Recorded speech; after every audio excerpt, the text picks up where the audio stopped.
Hey, Charles here with Rocky Mountain, and today I'm going to show you how to install a Tusk digital radiator fan kit on your late model KTM group dirt bike. So these are going to help keep your bike running cool and at a safe operating temperature when you get in those tight technical trails or if you're just pushing the limits of your bike. Now this video is going to be specific to the 2023 and newer KTM 125s all the way to the 450s and even some 500s. But as always, when you go to order your kit, you want to make sure you use the drop-down menu on our website, and that way you're getting the right parts for your bike. That said, installation is easy. Let's go ahead and get started. Now, before we remove anything from the bike, I'm going to hold the fan up to this right side radiator. We're going to roughly plan out where this is going to mount. And I also want to point out that this is going to fit your OEM, your Cherubies, and IMS tank options. It's also going to work with the Flow, Bulletproof Designs Gen 2, and Trail Tech radiator guards. The next step is to drain our coolant. When you reinstall the bolt, it's a good idea to have a new crush washer, and we're going to torque that down to 7 foot-pounds. After that, we're going to gain access to the right side radiator by removing our seat, our gas tanks, along with the shrouds. Next, remove the louver by removing the 2 bolts, then releasing the 2 tabs on the side. And then we can loosen up the hose clamps and remove that right side radiator. And with this lower hose facing up, we want to make sure no dirt falls in there, so I'm going to cover it up with a bag. Now, over at the bench, we need to mount the fan onto the radiator. So with this, you want to put it in the desired location. Again, this is going on the back side of the radiator, and most of these you're going to mount to the lowest part.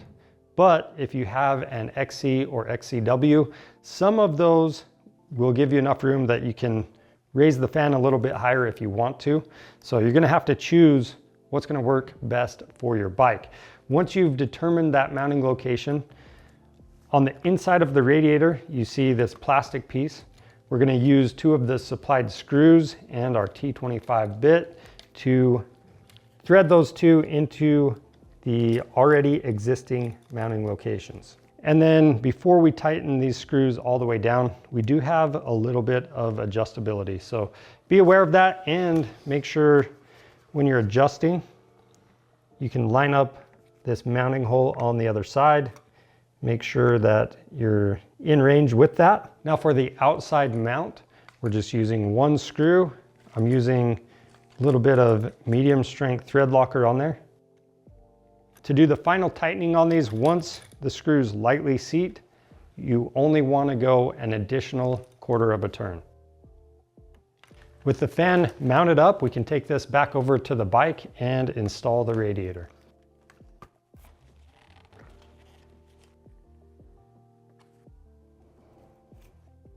The next step is to fill the radiator back up with coolant.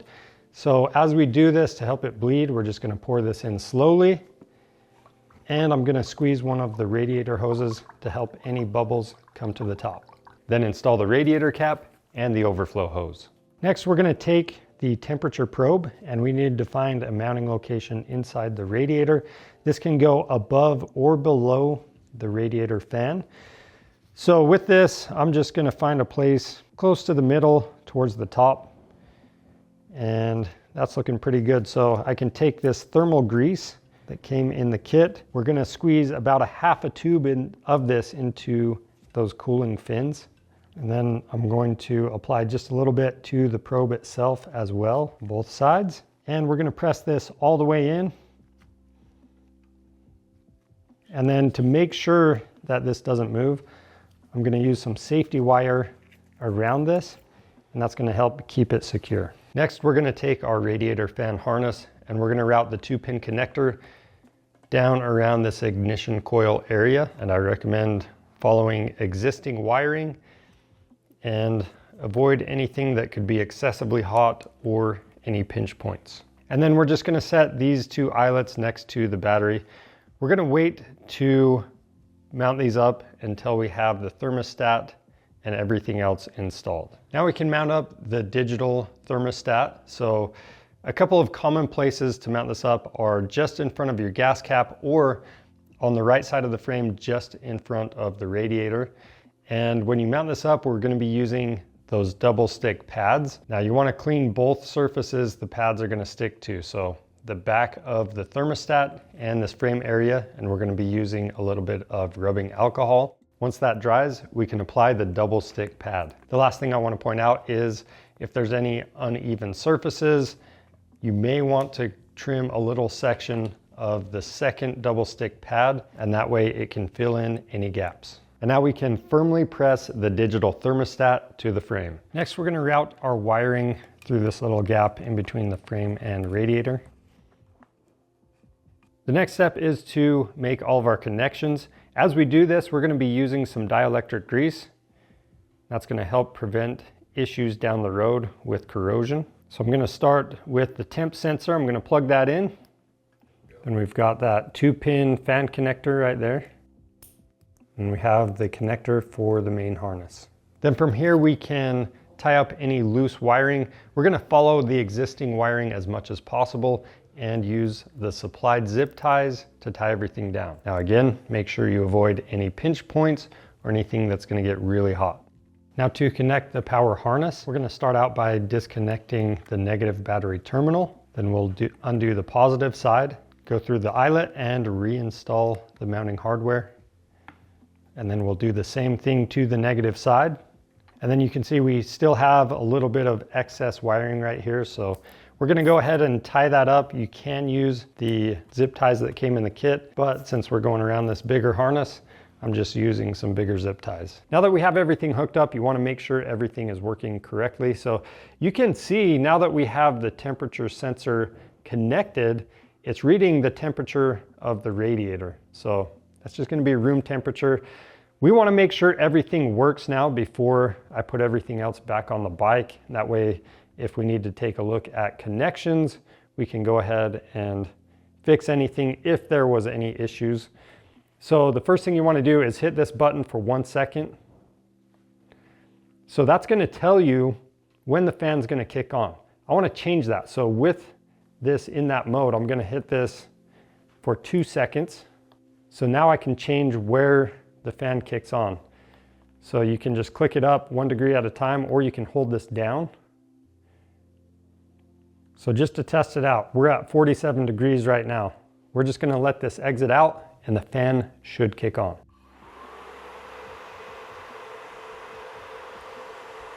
Now that we've verified the fan kicked on, we need to reset the turn on temperature for the fan. So again, the preset is 190 degrees. That's going to be great for a lot of people, but if you do experience your fan or your battery running dead because the fan stays on constantly, you want to set that number a little bit higher. So most of my bikes, I have the fan kick on at about 200 degrees. The next step is to trim up the louver. So with this, we need a little bit of extra clearance since we have the bracket on the side of the radiator. So I'm just going to mark where we need to trim with a Sharpie, and then we can use a cutoff wheel or some side cutters to trim that area out.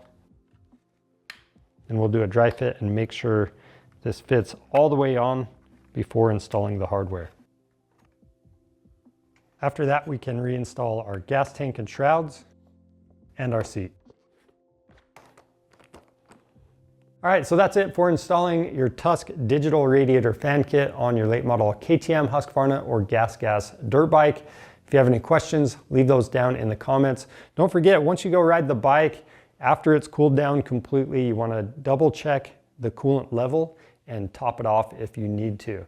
Now, if you need one of these digital radiator fan kits or any other parts for your bike, you can find that stuff on our website by clicking the link in the description below. And orders over $75 are going to ship free. Now, if you want to see more helpful content like this, subscribe to our channel. I'm Charles with Rocky Mountain ATV MC. Thanks for watching.